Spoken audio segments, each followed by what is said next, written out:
Hi friends, welcome to my channel. ఈరోజు దొండకాయ పులుసు కర్రీ చేస్తున్నాను. చూడండి, ముందుగా 2 స్పూన్స్ ఆయిల్ వేసుకుని దొండకాయల్ని ఇలా కట్ చేసుకోవాలి. పైన కింద కట్ చేసుకుని ఆయిల్ మంచిగా కాగిన తర్వాత ఈ దొండకాయల్ని ఫ్రై చేసుకోవాలి. ఫస్ట్ ఆయిల్లో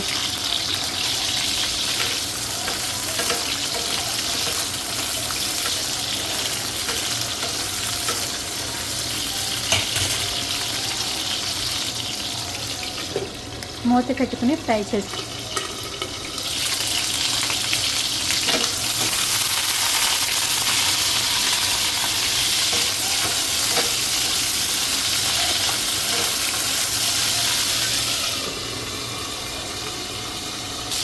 చూసారా ఎలా మంచిగా ఫ్రై అవుతున్నాయో?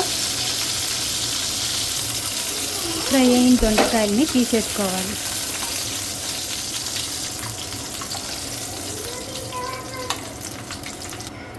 దొండకాయ ఆయిల్ పీల్చుకోదు.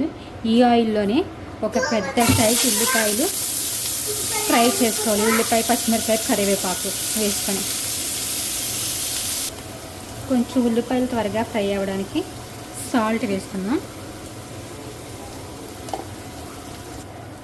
ఆనియన్స్ వేగిన తర్వాత కొంచెం పసుపు,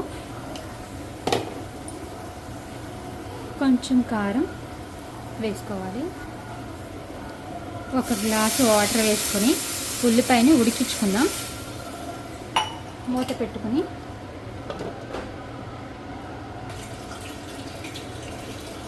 ఇలా ఉల్లిపాయలు వాటర్లో కూడా కుక్ అయిన తర్వాత ఒక పెద్ద నిమ్మకాయ సైజు చింతపండు తీసుకుని ఆ రసం కూడా ఇందులో వేస్తున్నాము.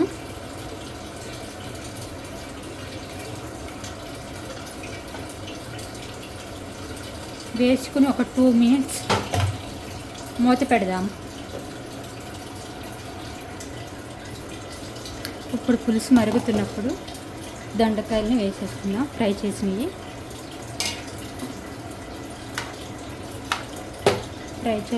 మూత పెట్టుకోవాలి.